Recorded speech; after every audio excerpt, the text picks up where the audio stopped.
Since I was a kid, I wanted to make movies. I love the writing process because you can go anywhere with it. I've always been interested in the acting aspect. I just have like so many stories to tell myself. There's a lot in me, a lot of creativity. I see a lot of things happen in my community that I believe should be spoken about. Many people are going through this every single day. Bullying, poverty, racism. Wake up, people, like something is going on.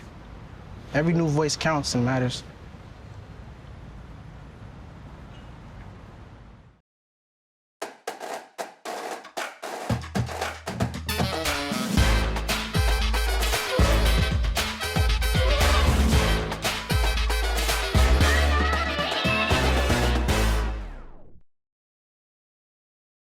Every idea, every story starts with a spark, a tiny light that glows. But to speak up, to be heard, to innovate takes courage. We're here to ignite that tiny spark.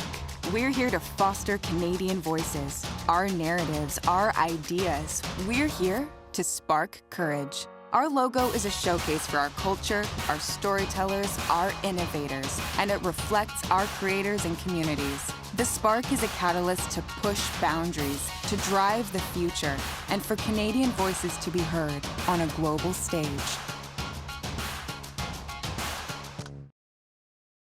When you're writing your screenplay, you don't want to have to think about formatting.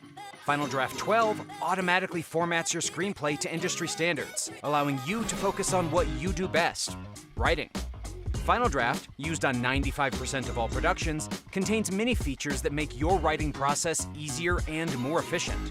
Writing your script is as quick and easy as hitting Tab and Enter. Don't bother reaching for that mouse. Use Smart Type to cut down on keystrokes by auto-filling commonly used names, locations, and more. Use the Beatboard and Outline Editor to do all your story planning in one place for easy access throughout the writing process. Plan set pieces, store character research, and much more.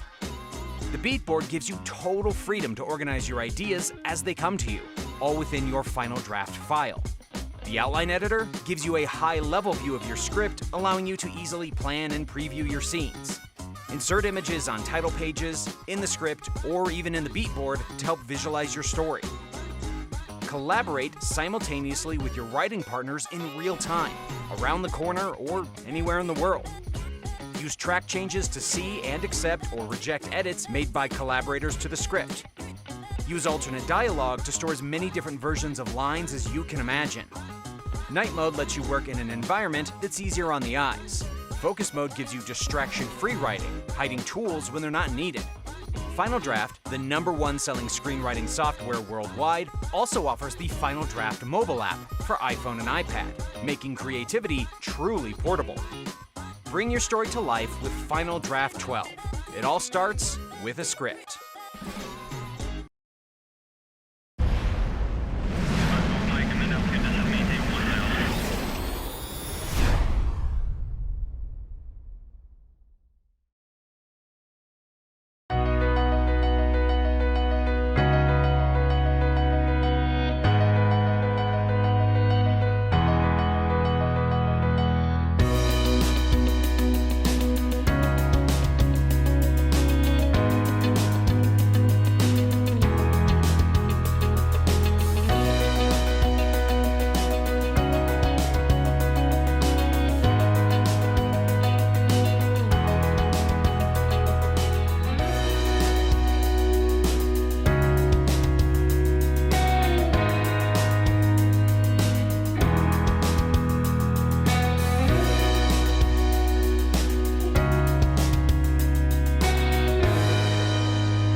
Hello, everyone, and welcome to the Feature of Film Showcase 2021 presented by CBC GEM.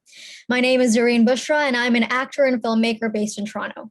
I'm also the Director of Operations this year, and I, along with the FOFS team, would like to thank our public funders, Telefilm, the Government of Canada, and the ArtFest Business and Arts Program. We would also like to thank our media partners, Playback, Touchwood PR, and Astrolab Studios. Feature a film showcase would also like to acknowledge the land which we gather and organize is the territory of the Anishinaabe, the Chippewa, and the Haudenosaunee, and the Huron-Wendat, and the Mississaugas of the Credit First Nation. Today, the meeting place of Toronto is home to many Indigenous peoples. A territorial acknowledgement can demonstrate a coming to awareness and provoke thought and reflection.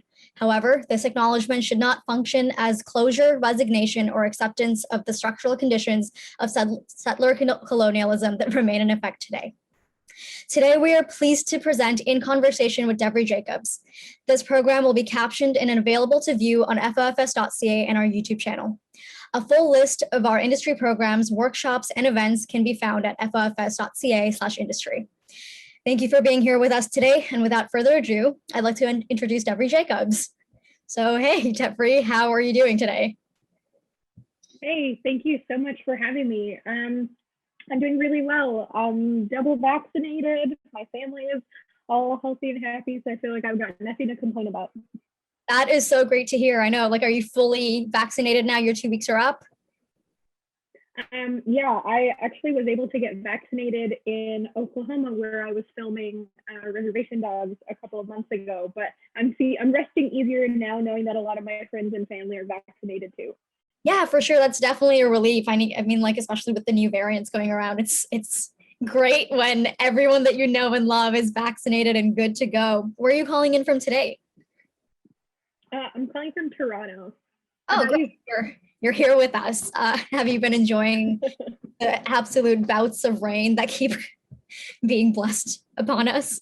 The hazy sun that is from wildfires and the thunderstorms, and I'm just like, we are living through global warming, NBD.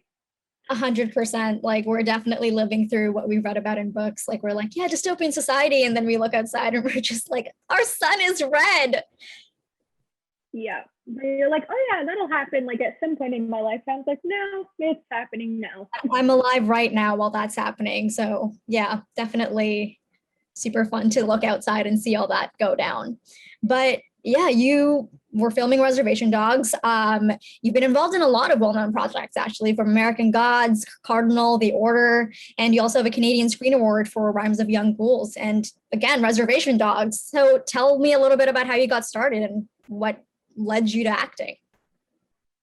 For sure. I was nommed for a Canadian Screen Award. I have not received one in my career yet, but hopefully in the future, fingers crossed.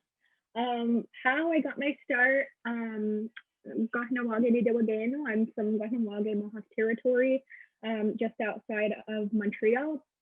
And I grew up there always loving film and TV. I would like force my sister to film me while I would like reenact Disney movies and in really embarrassing home videos. But I got my start in community theater. I was a part of the Turtle Island Theater Company in Kahnawake. And from there, I ended up auditioning for a couple of local indie projects and things like that, but I really didn't like think that I would be able to make a career out of acting. Not only did I have my start as a kid, where basically when like you say what's on the page, then everybody's just like, oh my God, that's amazing. But as I got older and as I was graduating high school and I was really looking at my life, and part of me was worried that I couldn't carry a film, that I couldn't do that. And then the other part of me didn't see any Indigenous people making careers, especially not from my community, being an Anglophone Indigenous kid in a French province. So I had decided if I couldn't pursue my first love of film and television, that I wanted to be able to help Indigenous people.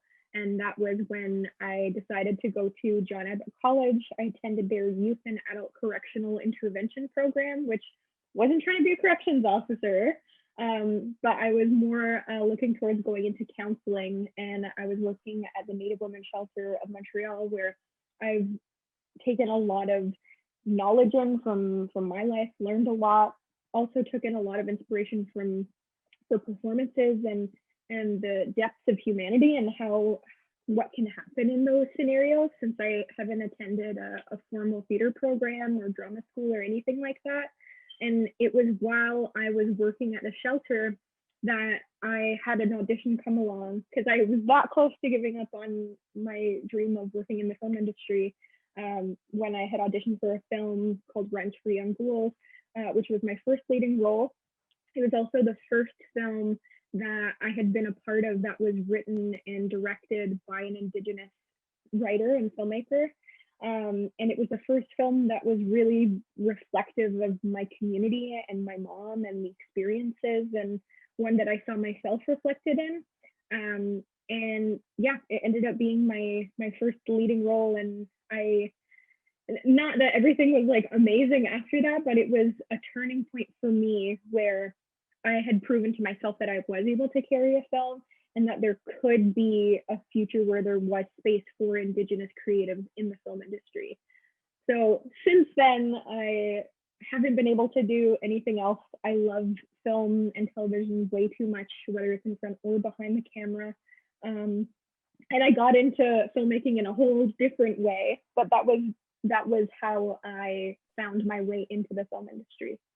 That's so great. I love hearing when actors are like, I was this close to giving up, and then they got that one role that just like changed their life. And it's like it was destiny that you were so close, but it was written for you to be an actor. And like, look at you now, just doing the caliber of projects that you're doing. And in addition to acting, being a filmmaker, being a writer, but I want to kind of delve a bit more into your early career. Did you face any specific challenges related to that transition from not obviously having a film background by going to school for it, or even just being a queer Indigenous woman moving from the reservation in a country that doesn't really cater so much to someone of your background within the industry?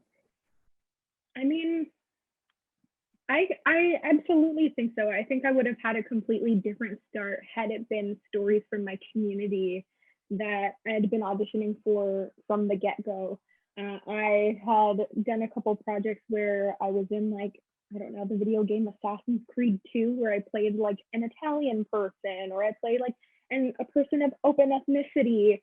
And those roles were fine, like, don't get me wrong, and I was able to garner experience and things like that, but it was truly with rhymes where I was able to sink my teeth into it. And I was like, oh, I know this story, I know this character, I know this world. And Jeff Barnaby, I attribute so much of my success to him fighting for me to play Ayla in Run Free and Ghouls. Even when I had auditioned for that project, even though he wanted me to, he's the writer-director, even though he wanted me to play the role, I know some of the financiers weren't convinced, and I had to do like 5 or 6 auditions to try and convince them that I was meant to play the role. But even before then, it was a tough landscape, and it continued to be a difficult arena to try and be an actor in. If I were to audition for Indigenous projects, they were rarely by Indigenous creators. They were almost always centered around the cis white male protagonist through his eyes, and it was a love interest to him. And Indigenous stories just weren't welcome in the same way that they are beginning to be now. I still don't think that it's enough. And we can like get into that later, but question of whether you think things have improved or stayed sort of stagnant in the industry, because obviously things have gotten a little bit better for people of color in the industry, but it seems like the progress is super, super slow. So I just want to know what your take on that is and how your experience has been, even though there's all these changes happening, whether it's fast enough or whether it's enough. I think that there are many changes happening. I think that's been a huge push, especially after Black Lives Matter and from the work from Black activists and Black folks in the film industry. And I think that was a huge moment for the film industry, but also all industries, to look at themselves and to look at who is holding positions of power and why they are almost all white dudes. And so that I think has been a huge moment, and the industry has had a reckoning with itself and is scrambling to find voices, to find BIPOC voices and creators. That being said, I don't think it's a fad. I know a lot of people are treating it as if diversity is a new fleeting thing that's going to come to an inevitable end, but we have so many stories from our communities that the film industry should be so lucky to hear and to have shared with them. And even the process with Reservation Dogs, everybody who is a part of it from a producing standpoint, from a writing standpoint, from a directing standpoint, these are all people who have been fighting to have their shows made, fighting to be in writing rooms, fighting to be able to make a living out of this industry for decades. And only now they're able to find an opportunity. And it's not because it was afforded to them by people in these decision-making positions. It was honestly through Taika, who I've been a huge fan of. And for people who aren't aware, I'm a part of a show called Reservation Dogs, which is Taika Waititi's new series with FX. We're going to be premiering on August 9th on FX on Hulu. We don't have a date for Canada yet, but it will be on Disney Plus's Star. And Taika Waititi co-created it with Sterling Harjo, because Taika, being the incredible Maori Jewish outspoken filmmaker, brilliant filmmaker that he is, because he's Maori and because he's such a community member, he made an effort to open the door to other Indigenous creatives to also garner opportunities.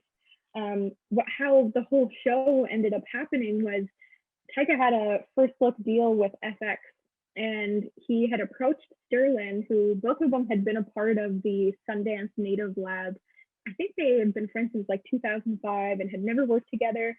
And he had approached Sterling and was just like, hey, do you want to make a show together?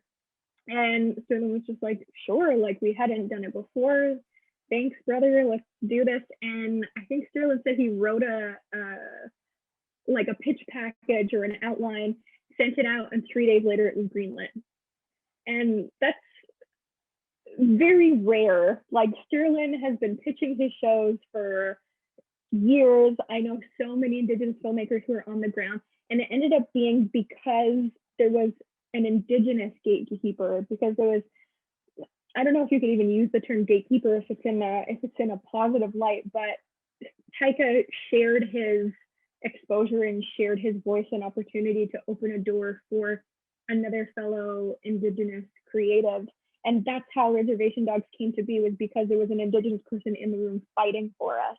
And I think that's where the real meaningful change is going to come from in the future. Are you okay? Coughing fit right now, but just continue. Like, I'm sure. I'll be totally making sure you're okay. Yeah. But I genuinely believe that it's through people who are in positions of power, who have the power to make decisions, are going to be the ones who have the greatest impact on the industry. And yeah, I mean, I'm celebrating that we're finally able to access these spaces in such a widespread level. I also feel embarrassed for the film industry that it's taken them this long. And yeah, I'm holding space for both of those things, and I am determined to make sure that this is only the beginning for Indigenous and also BIPOC creatives.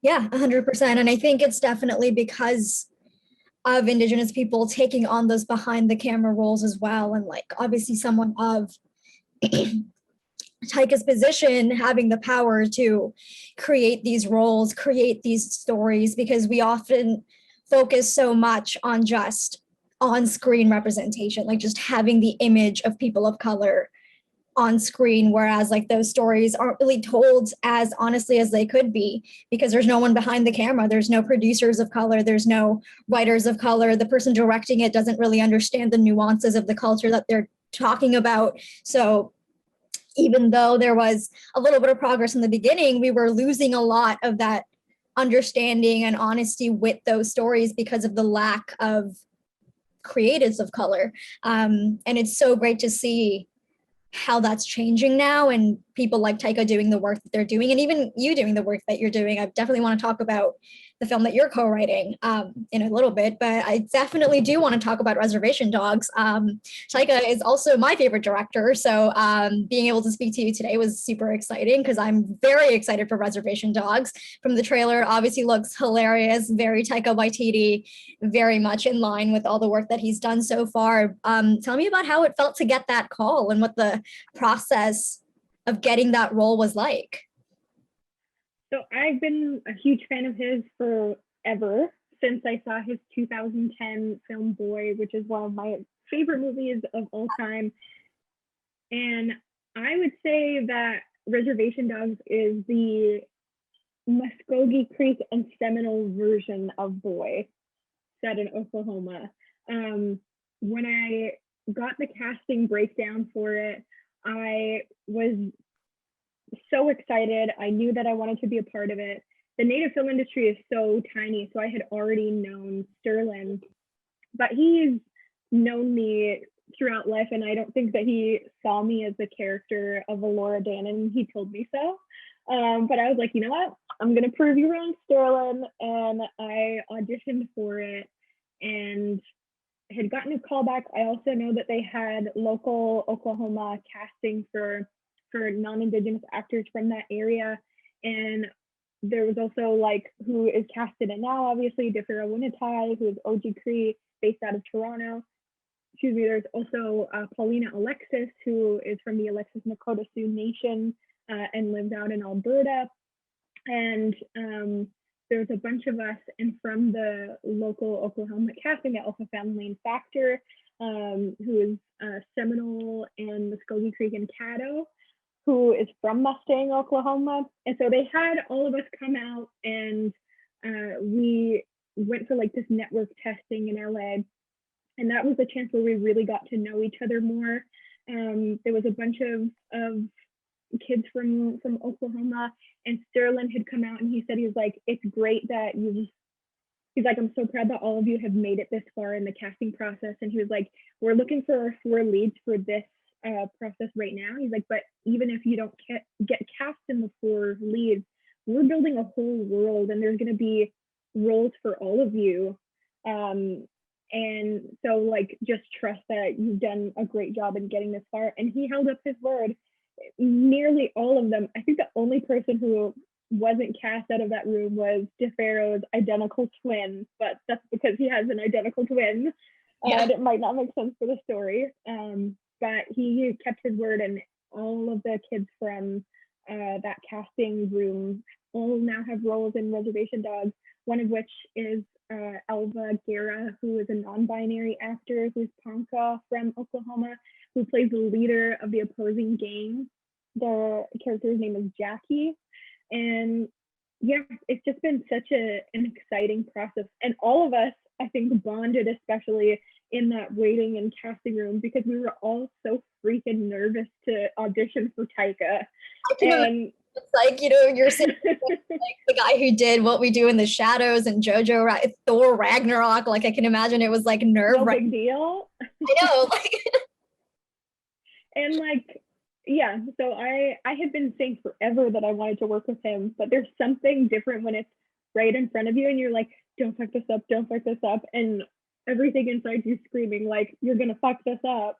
But what helped was I had a chance to meet Taika back in 2018 at TIFF, because I had been part of the TIFF Rising Stars program. And they asked her, like, if there's any filmmaker you'd want to meet, who would it want to be? And I just fangirled. I was like, I want to meet Taika. And they just have a talk with. Sorry, what was that? He seems like a great person to just like have a single conversation with. Yeah, and they were able to make it happen. It was just a really quick meeting, but I completely fangirled. I made a fool of myself. And I don't get starstruck by people, but because I'd been such a fan of his work and it had meant so much to me and resonated so much with me, especially Boy, and that it was just like an embarrassing mess that happened. But I was like, thank God I got that out of the way, because now I get to focus and do the work of auditioning and playing Laura Dannon. That was in February of 2020. We were supposed to go to camera for the pilot in April of 2020. That didn't end up happening because of the pandemic. And we honestly thought that the whole project was going to fall through. We thought that that was it. Native people finally get a chance on like a global stage with a major network to have a series, and we thought that we were done for. But the FX was still interested. Instead of just having the pilot, they got the writers' room together, and they were able to keep that process going and beat out the whole season and get the scripts written for the rest of the season. And or at least they beat it out the season at that point. But we went to camera for the pilot in April of 2020, which was, did I say so? I mean, August of 2020, which was a scary time. There were no vaccinations, and I didn't know what it looked like to travel internationally. It was basically the first time I'd left my house for months. But we managed to do it. We finished the rest of the season. We shot 7 episodes in 2 months, which means we had 4 days, between 3 to 4 days, to shoot every episode. So it was lightning speed. And we wrapped it, I want to say, and we wrapped it end of May, early June. So like 6 weeks ago, 2 months ago. That's insane. That is a whole ton of work to do, and just so I'm very, very impressed by you guys. Tell me about your character, if you're able to, a little bit. Who is Laura Dannon? Yes, so I play Laura Dannon, who is named after the baby in Willow.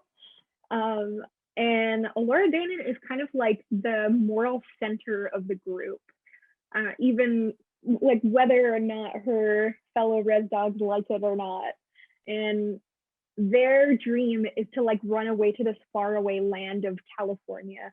And Laura Dannon is kind of the mastermind behind the project of committing crimes, what crimes they're going to commit, organizing the money, collecting money so that they can save up and run away to California. And even though she's the moral center of the group, I think her moral compass is very strong when it comes to personal things and what she believes to be right. But then it's a little more skewed when it comes to petty theft, and she's allowed to skew that one. And while Laura's definitely guarded and is dealing with something, which I can't talk too much about yet, we definitely get to see a lot more of her throughout the season and get to see why she is the way she is. And yeah, it's one of the roles that I'm most proud of in my career. That sounds super exciting. I'm really, truly excited to watch the show. How was the experience working with everyone, especially in a pandemic setting? Like, how did you get along with the rest of your cast members? Well, we were quick to get along with like all of the chemistry from the group from the time that we had the network test in LA.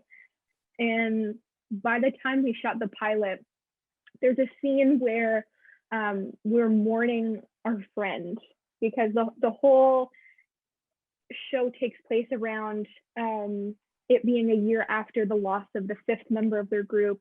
Their friend Daniel has passed, and they're collectively mourning his passing and having a memorial 1 year later. And it was in that moment that Sterling had shared some personal things about who influenced the character Daniel from his real life. We've all been affected by loss in all of our communities, and it's something that we can relate to. And it was that moment that it felt like there was this space for collective mourning, but also celebrating and laughing and everything in between on a film set. and I had never experienced that for Indigenous people on a scale like that. And that was during the pilot. It was that moment that we all became, it sounds cliche to say, but like we all became a family, and we're all so close. And that project reiterated for me, like, this is why I do this job. This is why I'm in this work. And when we shot the pilot, I was so happy to see that we had a fully Indigenous writers' room. We had all Indigenous directors directing all of the episodes. The core cast is all comprised of Indigenous actors. But not only that, like I looked around, and like nearly every department, there were Indigenous creatives filling those positions. There was an Indigenous key makeup artist. There was a Indigenous stunt coordinator, production designer, set dresser, assistant camera person, like I'm not even joking, like almost every department. And that was also another moment where I had never felt it before, but it felt like it was our space. This was an Indigenous space. We had Indigenous producers, and that anybody who was not Indigenous was being welcomed into our space. And I had never experienced that in my career. Usually it's like, oh, you might have, if you're lucky, you'll have an Indigenous writer director at the helm, but then the whole camera team, the producers, everybody else is white. It has always been my experience. And so for this to happen just made us so much more comfortable. There was a code of ethics on set that was more reflective of our communities, like the fact that we would make sure that background performers would eat along with everybody else, because all of our background performers were Indigenous, and we have such a complicated history, especially with background actors, because of all the Western films, of abuse towards Indigenous folks on film sets. And so we wanted to earn that trust back and make sure that it was a community-driven project. And I can't take credit for that. That was very much Sterling Harjo, our showrunner, co-creator, whose life the whole thing is based on, who's a community member, who's from Oklahoma. He was the one who made sure that that was all conducted in that way. And I also recognized that it was that FX had afforded us that space, which I don't know. I had heard a while ago that, like, if you're ever going to work for any network, you're going to want it to be FX, because they leave creatives the hell alone. And they really did. There were some days. Like, too much studio involvement can just really irk the creatives and just ruin the whole thing. But that's really great to hear that you guys had the freedom to just make the project your own and have it be a story for Indigenous people, not just to cater to like everyone or just, you know, the white audiences and make it more palatable, but like it's a story by you for you.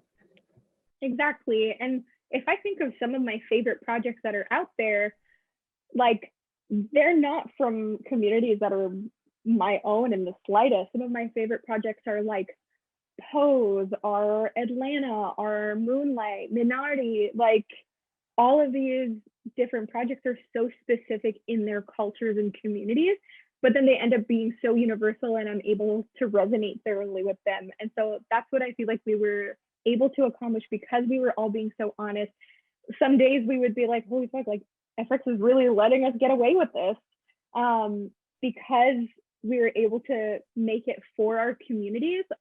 I think that it's inviting other people into our stories as well, who it'll resonate not only with all the different Indigenous communities across Turtle Island, but will also resonate with non-Indigenous folks and global Indigenous folks worldwide. Yeah, and I think like I'm really glad that that shift has happened, because oftentimes, obviously, like stories of color are kind of like changed to be, again, palatable, and then we lose the essence of it. But that doesn't mean that having it be honest won't be relatable to the masses. It just means that it's a story that hasn't been told before, and through a lens that hasn't been explored to its fullest. But tell me about like any memorable moments you had on set, or what your favorite moments might have been. I'm sure it was a super exciting experience for you. It was so quick. It was such a wild experience. I have some favorite moments, but I can't say what they are just yet because that'll give away some of the guest stars who were really exciting. But I think one of my favorite moments off of set, because we would like hang out while we weren't working also, one of my favorite moments was going to Okmulgee, where there was a rodeo, and we got there, but I didn't realize that it was a black rodeo. And it was so cool. It was like black Muskogee cowboys and cowgirls and cow people everywhere. When they played the national anthem, it was Beyonce. It was just like, what an incredible world to be welcomed into. And yeah, we just had like the best time. That's so great. I definitely want to move on to This Place, which is the first feature film that you're working on as a co-writer and also as an actor. So tell me a bit about what the project is about, what the story is. Yeah, so we have been working on This Place for a while, and I'm so glad that we're able to see it through. We just finished our reshoots last weekend. But This Place is a project that comes from VT90, who is the writer and director, and her co-writers, myself and our friend Gulshan Abdimoleh, who is an Iranian poet who is also queer. And basically in This Place, I play the character Gawani Yosta, who is a half Mohawk, half Iranian poet who leaves her reservation, leaves her community for Toronto to seek out the estranged Iranian father who doesn't know that she exists. And she falls for Malay, who is this young daughter of Tamil refugees in Toronto, and they form like a romantic relationship, and it explores how our past influences our present, whether it's like our parents and how that affects today.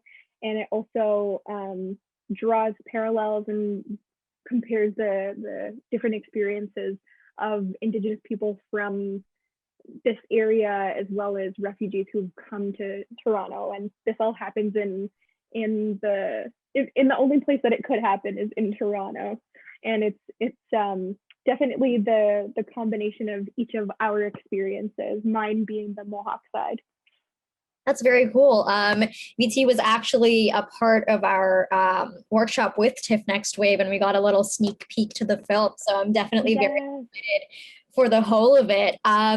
What like drew you to the project beyond obviously your own experiences, like in terms of being a writer? Like what drew you to actually want to be a part of it in that capacity and not just as an actor?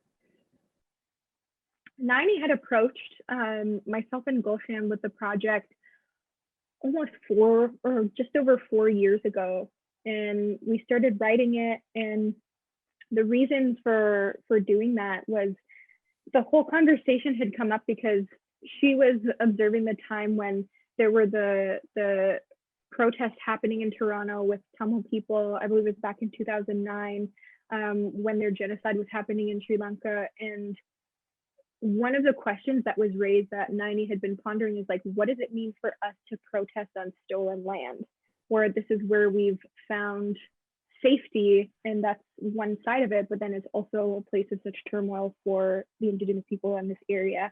And so she had approached me, and I didn't even know Naini that well in that moment, but I was inspired by that concept, and I had met Gulshan through Naini, and we just got talking on how can we explore this, but in a narrative project. And I don't know, it just like, it came about so naturally. And that was over 4 years ago now. We started shooting the feature film 2 years ago in 2019. It was 2 years and 1 month ago. And then, yeah, just this past weekend, we were able to finally finish our pickup days And so I'm really happy to have been a part of the project and to be able to see it through. But I think the film is such an interception of all of these different communities that are occupying Toronto, that are occupying this place. And yeah, I wanted to be a part of a project that reflected that. That's so fantastic. I want to let the audience know that we're going to open up our Q&A very soon. So start sending your questions over in the YouTube chat so that our lovely artistic director can send them over to us. My next question for you, Devery, is out of all the characters that you've played so far, what would you say is your favorite or one that you just hold the closest to your heart right now? The one that I hold closest to my heart probably would be Ayla from Ramsfree and Ghouls. I attribute so much of my success to Jeff, like I had mentioned, and that was the role that had helped me prove to myself in overcoming my inferiority complex. Partly, obviously not fully, because that's a process. But it was the first of so many, and it also helped me step into my queerness, and that was the first time where wearing Ayla's wardrobe, where it felt more comfortable, and I found more pieces of myself and clues into myself as a person, let alone just as an actor or character. Plus working with Jeff, I'd love to work with him forever, if I can, and that was the first of many projects in my career. That's great.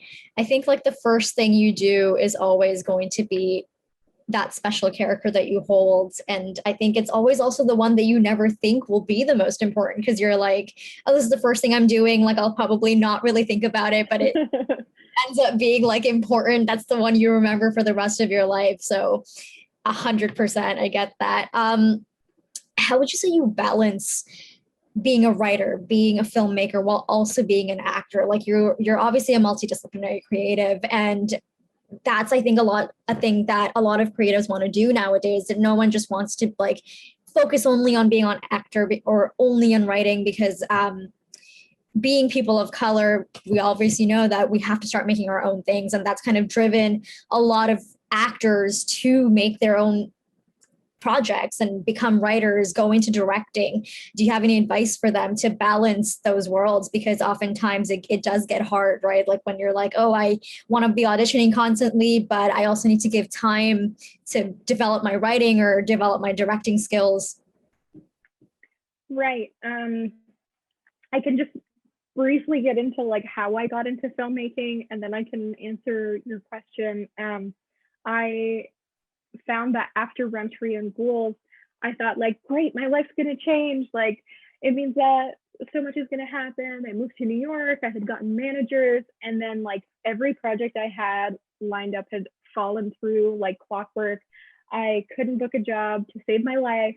I was feeling hopeless. I was feeling like I wasn't ever gonna book anything again. And I had met up with this director who was like, tell me some of your dream roles. Like, I've asked this of actors before, and if something resonates with me, then I've like collaborated on short films with them and stuff. So they asked me like, what are some of your dream roles? And nobody had ever asked me that before. And I like fully went into an existential crisis. And I told this director, I was like, well, hang on, I'm gonna get back to you. I'm gonna take the time to find out like what my voice is. And I did a lot of soul searching. I got back to her and I laid out all these different ideas, and one, it was like a super passionate email, and she responded. She was just like, that's so amazing, but I'm no longer a director. I'm now working in my family business of real estate. So bye. And I was just like, fuck, what am I gonna do? But that was honestly the kick in the ass that I needed, because it was like, why would I wait on this Jewish American woman to tell my family stories when I'm perfectly capable of doing that myself? And that forced me to look inward and to determine what stories that I wanted to tell. And that year I wrote my first short film, Stolen, which was funded entirely through Kickstarter. And that was how I got my start. And I really do believe that work begets work, and finding an outlet, whether it's in the same field or whether it's in a different creative way, having a creative outlet where you can have autonomy over your voice, because so much of this industry is determined on who's going to book you, who's going to hire you, who's going to give you the opportunity and give you that grant. And for me to be able to create something, obviously with the help of Kickstarter and friends and families of mine and community, but also to be able to just go off and write it was really empowering and helped me in the long run, not only as a filmmaker, but also as an actor. And how I balance the two, I mean, balance is like the question of life. It's ongoing. And for me, I've been fortunate enough to start to work more steadily as an actor. And with Reservation Dogs, it's also afforded me the space to say no to money gigs or projects that I'm not passionate about, and has given me more space and time to focus on my own projects and passion projects that I want to tell. That being said, that wasn't always the case, and I had to make time for it. I also was someone who was kind of addicted to work and addicted to the hustle. So I'm on a path of saying no to more things and doing away with a lot of stuff that's not necessarily fueling me, or if it might fuel me, I actually need rest in the moment. So it's just like it's up to everybody to find space for the things that they want and need to do. And part of it has been the financial situation of me being able to take space to write. And another part of it is me creating that space and time.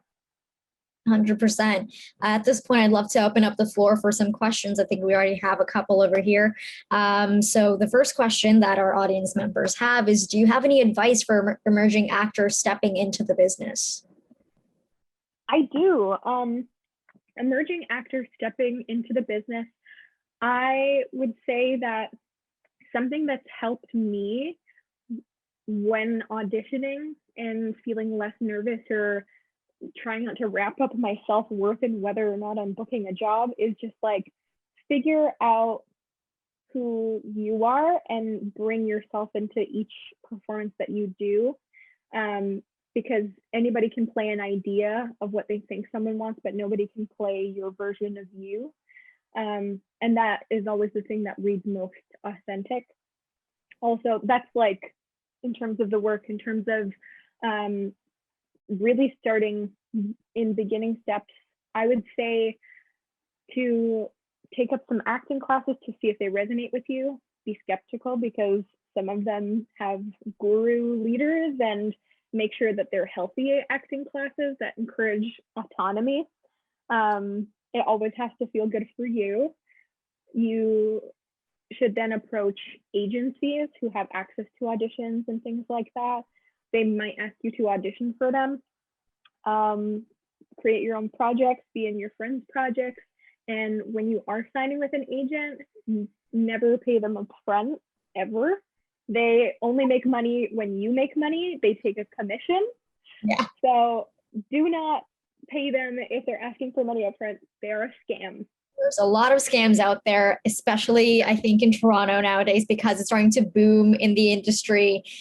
Definitely don't sign with an agent who expects you to pay anything to them other than commission. But yeah, I think that's fantastic advice, 100%. I think as actors, we're so caught up in giving the perfect performance that we often forget that they need us more than we need them in a sense, because like they need to fill that role, and you might be what they're looking for. But if you pretend to be just an idea, like you just said, that's what might end up costing you the role, is like you not being authentic. It's such a tough thing to grapple with, because you just want to be perfect and you want to be cast, but you just have to get out of that headspace and realize that you'll be enough. Like there will be roles, and like there are roles that are exactly fit for you. And some of them you just don't get them because it's just not the right fit, not because you're not good. And Totally. yeah. And like sometimes it's not even that deep. Like how I'll approach it when doing self-tape auditions is like, okay, we'll see what happens. I'm gonna offer my flavor of ice cream, and sometimes they're not feeling my flavor of ice cream. I would be pistachio and they're like, I want pralines and cream. I'll pick that one. Like it's not that deep, and it doesn't mean that you're not a good actor. You after an audition is just forget that you did it. Like just you had fun, like you're there to act and enjoy the audition process, not like painstakingly worry about every single one, especially when you're starting out, I think. Like, and I think that's so difficult to balance, but once you break out of that, you start loving what you're doing. It sounds impossible, I get it, but like, yes, it's just, you kind of have to just like do it for yourself, do it to satisfy yourself and like get your own rocks off. Don't worry about the other person, because if you're satisfying yourself in your performance, then likely they'll be buying what you're selling.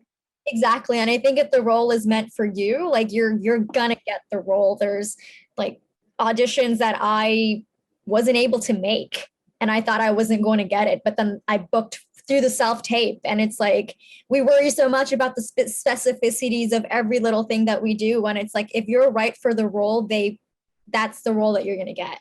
The next question that we have is what are some ways you continue to stay active and creative during the lockdown and during this whole thing that we've been going through?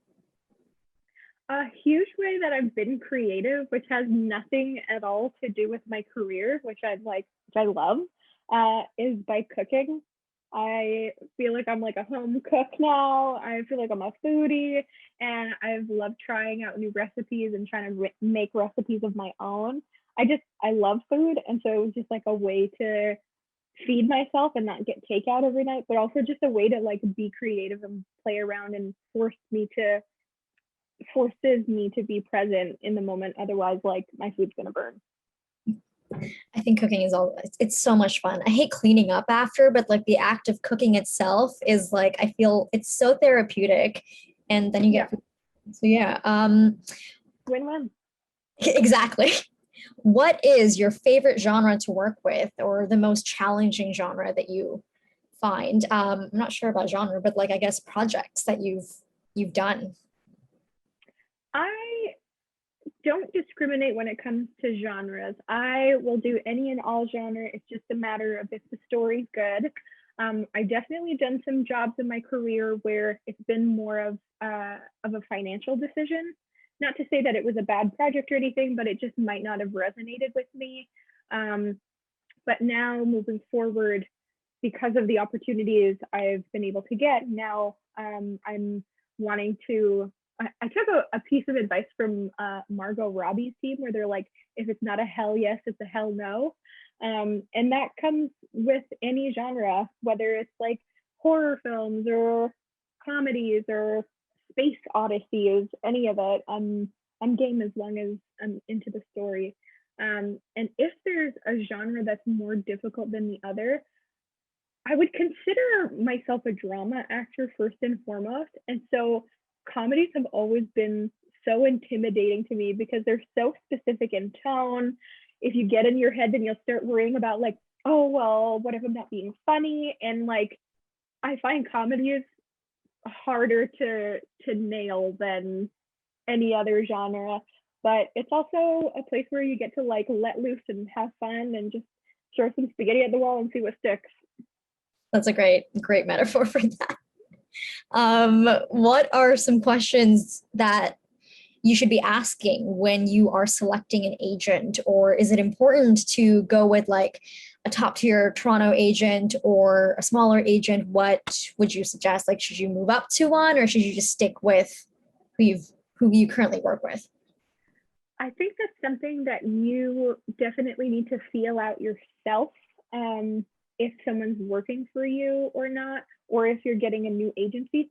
Sometimes the biggest agencies around are not always the best ones for you, because it might mean that you're either on the bottom of their roster where they have all of these other people who are working and booking, and then they'll forget about you, or you might be the top of somebody's roster where You might be their busiest client that they have at a smaller agency. It really depends on the person and if they're passionate about you, and also if they understand what kind of projects you want to do, where they see you, and if it aligns with what you'd like for yourself and where you see yourself. But that's something you just kind of have to feel out and know what's important to you in your career. But at the end of the day, a huge thing to remember is that you are the boss of your career. So often, especially when you're starting out, agents will make people or actors feel like they're the boss, like they're the ones who are in charge. And yes, they might have a lot of knowledge and will help guide you, but it's your career and you're the one who's paying them out of your commission, or paying them commission out of your paycheck. And you're the person with the power. So they're working for you, and you need to make sure that they can best do that to what you want to do with your career. Yeah, absolutely. I guess my last question for you will probably just be, do you have any finishing thoughts and final advice for filmmakers or actors who are struggling during the pandemic, or like don't really know where to begin of how to just get started? How to get started just in any capacity, in a career capacity, acting capacity? In a career capacity, yeah. I think there being so many multi-hyphenates out there, I think just get creating. If you don't know where to start with what kind of projects you like, who you admire, what kind of actors inspire you, and to start from there, and that'll help dictate which direction you want to go, and then you can take action, whether it's getting an agent, whether it's telling your existing agent that there are projects out there that you want to be a part of. I know that I'll be on the lookout for, like, I've been proactive in my career. That's another aspect of why I've been able to get certain roles that I have. Hasn't necessarily been because my agent was pushing me, but because I was a fan of the book and I know it's being adapted. Like, keep your eye on what's being made out there, or, oh, there's a new season of Handmaid's Tale that's been greenlit, so you know they're going to be casting for roles out of Toronto. Like, different things like that, to be proactive, and if it aligns with what you want to do. But first, you have to know what you're into and what you want to be doing. That's really good advice. And I guess to finish off, I just want to thank you for being here with us today. Thank you to everyone in the audience who was able to attend, and everyone who asked these great questions. Once again, this program will be available in captioned version to view on fofs.ca and our YouTube channel. If you have any questions, feel free to contact the FOFS team. And yeah, thank you all for being here tonight. Yeah, Goa, thank you so much for having me. No problem. Thanks again, everyone.